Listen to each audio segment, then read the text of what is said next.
Welcome to the Best Damn Podcast. This is your host, Jill Lagan, CEO of the Boulder City Chamber of Commerce. In each episode, we will highlight what makes Boulder City, home of the Hoover Dam, the ideal place to operate your small business, explore world-class tourism attractions, and discover why we are the perfect place to live and unwind.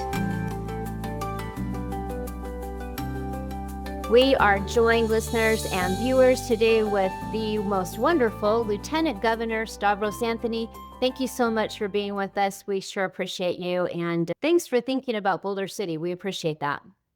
No, I appreciate you having me on your podcast, Jill. We've been working together for Boulder City and the state of Nevada for a while. And I just want to thank you for what you do for Boulder City, and also being a commissioner with the Nevada Tourism Commission, which I chair, and we work together to make sure that people know about our great tourist destinations in Nevada. So appreciate what you do for our city and state. Thank you. I am honored and really enjoy it. It has been one of those defining moments in my career. I don't know about you. Obviously, leading it, you get to work with so many of the different commissioners, but I don't think people realize the value and the importance of Travel Nevada and the commission and what state tourism looks like. And so that's a whole nother show. We'll have to get into that. Maybe I'll ask Raphael if he'll be on the show. But so I want to thank you also for coming out for the America 250 celebration that we had here in Boulder City on the 4th of July. I won't put in the version of what I recorded in your amazing dance moves from the stage there as you welcome the crowd at the fireworks, but just in case I ever need anything, I might hold that video back just in case. But you did a fabulous job. We were so glad to have you there. Thank you for coming out. I know you have options in other places that you can be all over the state. So thank you for joining us that day. It was such a great day.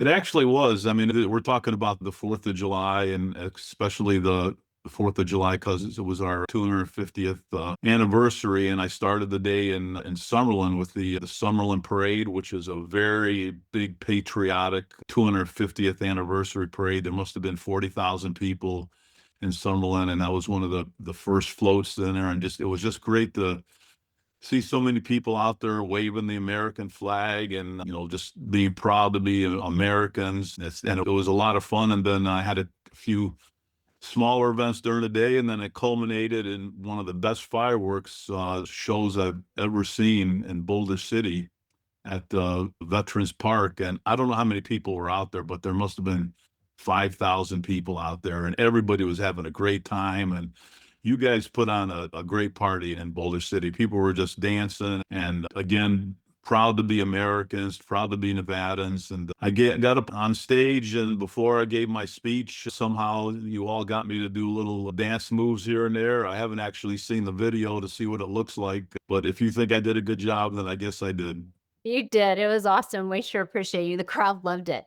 All over the state, we really had a bunch of neat celebrations, and almost every community found some way and throughout the whole year to find some way to represent the spirit of Nevada for the celebration of the America 250. And so what an honor it was to be a part of all of that. So glad that you were also here for that, because it was fun to enjoy that with you.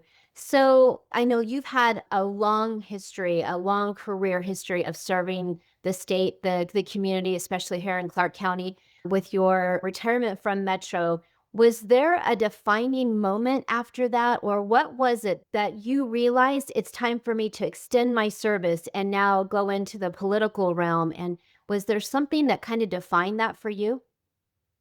Yes. I mean, as you mentioned, I did 29 years with the Las Vegas Metropolitan Police Department. I started in 1980 and rose to the rank of captain. And my last 10 years, I was a captain. I was a commander of an area command, vice narcotics, internal affairs, financial crimes. And, once you've done policing that long, you kind of decide what is it that you want to do after policing. And do you retire? Do you go golfing every day? And I decided that I wanted to continue my public service in some capacity. And the opportunity, it was really just a fluke. The opportunity came up to run for the Las Vegas City Council. It was an open seat. As many of you know, beating an incumbent is a little bit more difficult, but it was an open seat. And some friends of mine said, why don't you run for the Las Vegas City Council? Because really, it's being on the Las Vegas City Council is kind of like policing. I mean, all you're really doing is trying to solve problems in neighborhoods, trying to make life better for people, whether it's public safety, whether it's schools, whether it's roads, whether it's getting rid of graffiti and making sure that development occurs correctly. So I just happened to fall into running for the Las Vegas City Council. I won and I ended up doing 3 terms on the Las Vegas City Council, 13 years. So all I've really ever done in my life when it comes to my career is just trying to make life better for people in their workplace, where they live, where they go to school. And I'm going to continue doing that. I love that. And so as you travel across the state and I don't know, in the 25 years I've been in my position, I don't know of another lieutenant governor who has bebopped across the state as much as you have. And so thank you for documenting your travels too, because that really does help support and promote those rural communities. And as you are traveling though across the state, what gives you the greatest hope for America's future? Well, when I was elected to Nevada Lieutenant Governor and I became the chair of the Nevada Tourism Commission, and as Jill, Travel Nevada has 10 road trips around our state where if you take all 10 of those road trips, you've pretty much seen all of Nevada. And I thought it was my responsibility to really get out and travel Nevada and do those road trips. And I told myself I was going to do 10, all 10 in 4 years in my first term. Ended up doing all 10 in my first 2 years because I was just having such a great time. And I think I finished my second 10 road trips in my up to this point. And what I found is really a couple things. Number one, we have some great tourist destinations in Nevada. Travel Nevada focuses some on Las Vegas and Reno, but we really focus on the rest of the state because there are businesses and families that rely on tourism in Winnemucca and Elko and Ely and Tonopah and Lovelock and so on and so forth. And we have to make sure that we support the tourism industry in those communities. And the best way to do that is for me to be there to listen to folks and find out what we can do to support them when it comes to ramping up their tourism. Not only that, but I'm on the board of the Nevada Board of Transportation, so I need to talk to people about roads and bridges and economic development and healthcare and workforce development. But the people that live in rural Nevada are just really down to earth, patriotic. They love our state. They love our country. They're ranchers. They're farmers. They're small business owners. So that people just, they don't want a handout from the government. They just want to live and work. And if there's any way the state of Nevada can help them achieve their goals, we're here to do that. So I just love traveling the state. Unfortunately, it's a big state, so it takes a while to get around and you put a lot of miles on your truck. So, but I'm going to continue doing it. And I appreciate you mentioning that. I've heard that from a lot of folks that they haven't seen a lieutenant governor travel as much. And I've been to places in Nevada where a lieutenant governor has never shown up. And they really appreciate me coming out and listening to what their concerns are. Well, I appreciate that as well. As that unity, that sense of pride and spirit that the state of Nevada has, you're experiencing that firsthand. And we are realizing that it's our civic responsibility to be aware of what's going on within our state, within our communities and state, and the entire nation. And so I would imagine that you probably have a few perceptions and ideas of what role an everyday citizen can play in strengthening our democracy. Is there something beyond simply voting? What do you see that helps create that unity and the civic responsibility? Well, I think it starts with, really knowing what the Declaration of Independence says, which we've been focused on for probably the last 6 months because it's our 250th anniversary, and finding out what our principles are. The Declaration of Independence really lays out our principles: life, liberty, the pursuit of happiness, property rights. So it's really important to read the Declaration of Independence and then to understand the United States Constitution. I mean, our whole system of government, whether it's the federal government and the states, is based on the United States Constitution. And we need to continue to talk about that, what it looks like, what the Nevada Constitution looks like. And once we know that, then it's really the third thing is when these elections come around, we need to get to know the people that are running for office, find out what their values are, what their Are they virtuous people? Do they have good character? What do they stand for? And if you do those three things, I think you're a better informed Vadan and a better informed American, and you can start to participate more in our governmental system and be involved, maybe not as an elected official, but be involved in making sure that our elected officials know what the issues are in Nevada, what's important to people. And you can't do that sitting in the office. You have to be out in the community talking to folks about what's important to them and how the government can help if they can. Sometimes they can't. Sometimes it's strictly a private matter, but it's good to be out there talking to people and find out, does our Nevada Constitution or the United States Constitution have a role in that particular area? And I'm proud to do that. That's awesome. And so I know that this administration, you and the governor have really put a lot of emphasis in education. What do you see as your role and as Nevada's role in better educating our youth on some of these civic responsibilities? Is there a target or a task force, or is there something specific that you are doing so that we can help educate the youth on the value and the importance of civic responsibility? Yeah, I think the first thing that it comes really down to is parental choice. We need to start moving in the state towards a system where the parents really have a bigger impact on the education of their kids, on where their kids go, whether it's public school, whether it's private school, whether it's charter schools, whether it's homeschooling. We really need to give options to parents, give them some kind of a certificate that allows them to take their kids to whatever public school they want to go to, or those sorts of things. I think that's where it starts.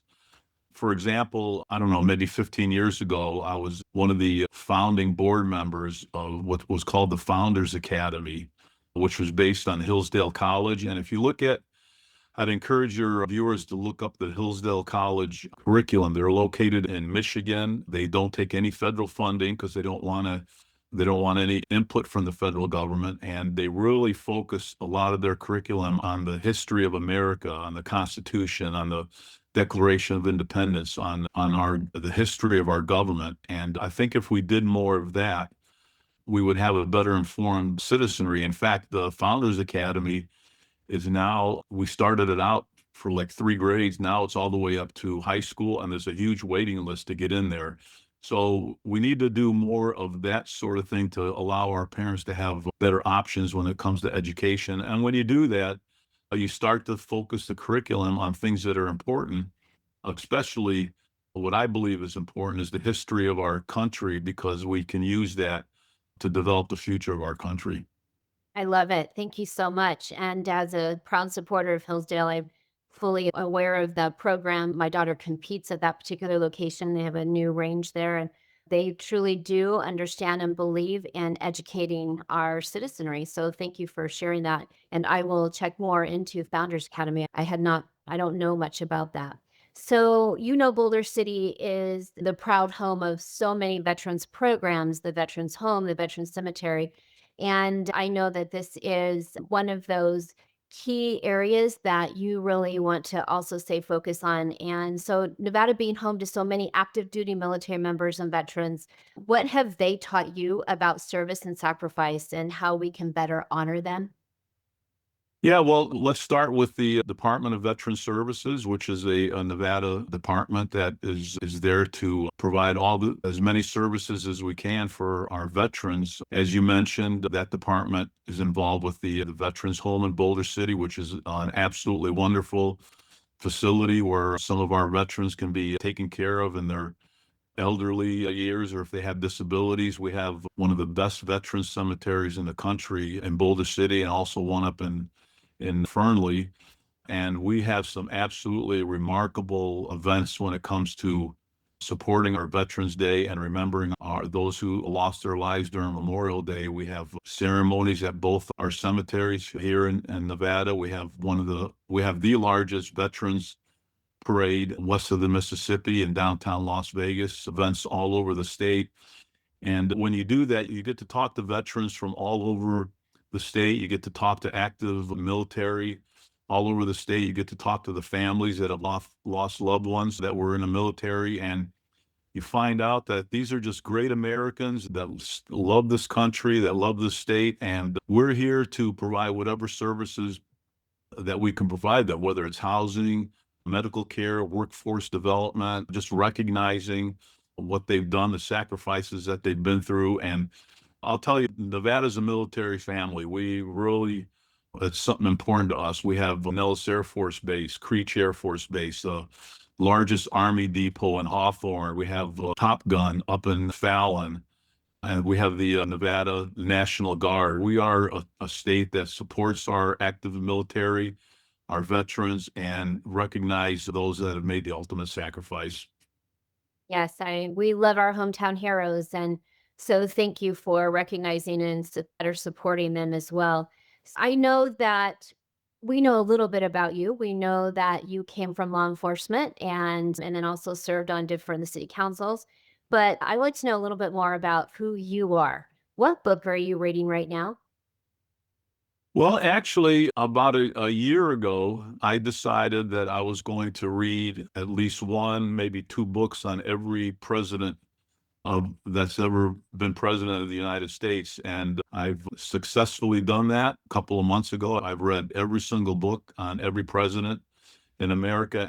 And you not only do you learn about that particular president, but you learn about that particular part of our history. So I would encourage you, all our viewers to, if you really want to learn about our government, our history, our presidents, is make a list or Google the list of all the presidents of the United States, go on Amazon and start buying books. And if you read every single book like I did, you're just going to marvel at some of the things that happened in our country and really around the world that you had no idea happened. And so it's not one book, it's 47 books.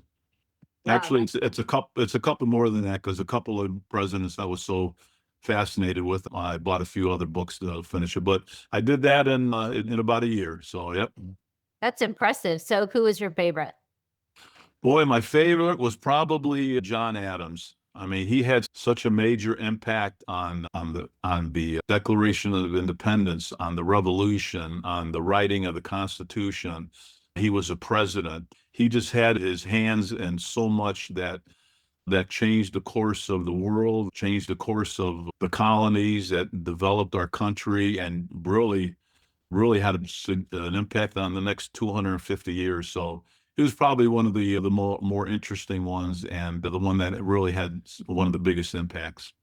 You know, we're my husband and I are watching a series on him right now, and something that is absolutely forefront of my mind is the impact that his wife Abigail Adams had as well, and what that relationship looked like and how it impacted some of the decisions that he made and which were, as you said, monumental to the next 250 years. So I think that's fascinating that you selected him because that was somebody Yeah, that's kind of in our world right now as well.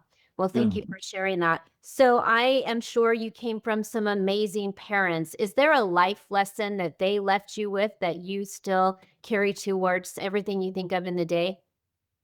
Yeah, no, thank you for bringing up my parents. I mean, they grew up in the country of Cyprus. My mom was it was a small farmer, her family. They had some grapevines. They worked hard, didn't really have much, didn't have an education. My dad was a sheep herder, had absolutely no education. They just worked hard and didn't make a lot of money, but they both ended up coming to the United States and they met here. They got married, and my dad started out as a kind of a short order cook in a little diner, ended up being the executive chef for the Grosse Pointe Yacht Club, which was one of the exclusive country clubs in the country. My mom stayed home and raised me and my three sisters. So, we started out with really nothing and we basically lived the American dream. And, what it taught me was from my parents is the only way to succeed in this country is to work hard, take care of your family, go to church on Sunday, rely on your friends for support. And it's like John F. Kennedy said, it's not what your country can do for you, but what you can do for your country. They didn't rely on the government for really anything except to make sure that they were kept safe, that they had good roads, and their neighborhoods were kept intact. Other than that, they take care of themselves and their family and their friends, and that's really should be the message for all Americans. If you work hard, in this country and you have some solid goals, you can make it. Well, that's wonderful. I want to thank them for leaving a lasting legacy in you. That's wonderful. So, our chamber's mission is to strengthen our community and support opportunities for all. What gives the greatest optimism about America's future, and what role do local communities like Boulder City play in keeping America's spirit strong? It's, Boulder City is really considered one of those cities where it's not a city, it's a community. It's small businesses working with schools, and it's the Boulder City Chamber supporting businesses. So these small businesses, people think that somebody that runs a small business doesn't work and they sit around and let the business kind of runs themselves. That is completely opposite. Small business owners work their butts off to make sure that their businesses succeed. This is like a family for them, and all these small businesses working together with the city council. It's really a community in Boulder City, and I'm proud of what they do. And it's great to have the Boulder City, the Nevada Railroad Museum in Boulder City, and the outdoor activities that happen in Boulder City. So I would encourage people to go out and support the businesses, go through the tourism. And I'm looking forward to the Adventure Center in Boulder City that is going to have a major impact. So that's a great city and it's a great community. Well, thank you. We so appreciate you. Thank you for joining us today. We're very glad to have you in our leadership role, and we look forward to many, many more years ahead. Thanks for having me, Jill. Appreciate it.